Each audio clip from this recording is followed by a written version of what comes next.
There's a preacher whom probably everyone in here knows. I had a vision about him last year. And in the vision, I saw him in his home. Remain standing, everyone that can. And in the vision, I saw him in his home. And in his home, I saw him smoking a cigarette. And I saw two homosexual guys on his right and on his left. And I left the vision. In the vision, I'm still in the vision, but I left the house and went to the service. He was preaching, and people was going crazy. I mean, like they was hanging all on the roof and ceiling it, going crazy because he was preaching so wonderful. But then I went back in the vision and saw him leave the church and go back to the house with a boy on the left, boy on the left, smoking a cigarette. Came out the vision, said, Lord, what is this? He said, this is the spirit of perversion that has crept into his life. He said, I've heeded him and gave him warnings, but he refused to listen. He said, now what I shall do is I shall take the anointing off of him and place it upon another. Well, I seen the preacher, and he was preaching, and folk was still getting delivered. Now God told me he'd taken the anointing off of him, but I seen him preaching. Folk got delivered. I didn't understand that. And the Lord spoke to me. I was sitting in that room. Now I saw folk going crazy, but I'm sitting in the service and I'm crying. I wasn't crying because I felt the presence of God. I was crying because the church is so deceived that we don't know the presence of God.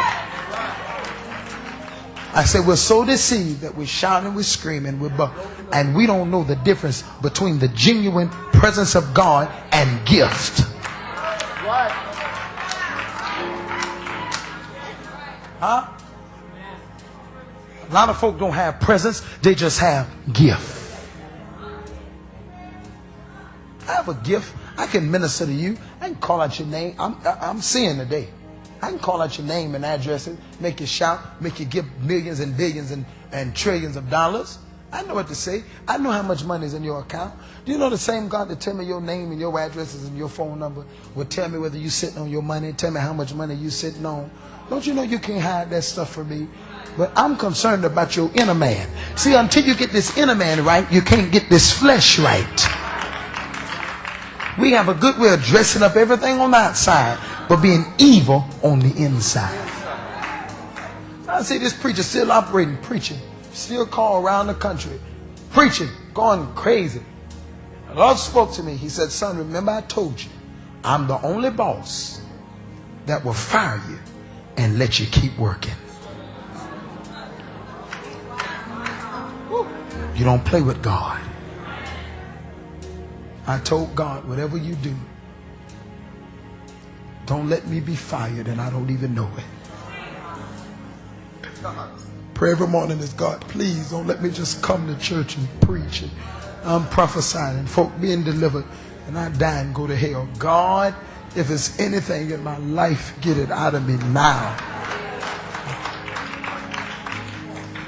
Saul was king for 40 years. He was only anointed for 2 years.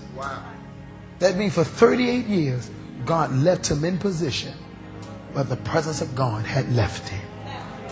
You think you're all right because you're still singing the choir, still preaching behind the pulpit, still ushering. You think you don't even know that God done stripped you. Adam, the day you eat the fruit, you shall surely what? Die. Adam was still walking.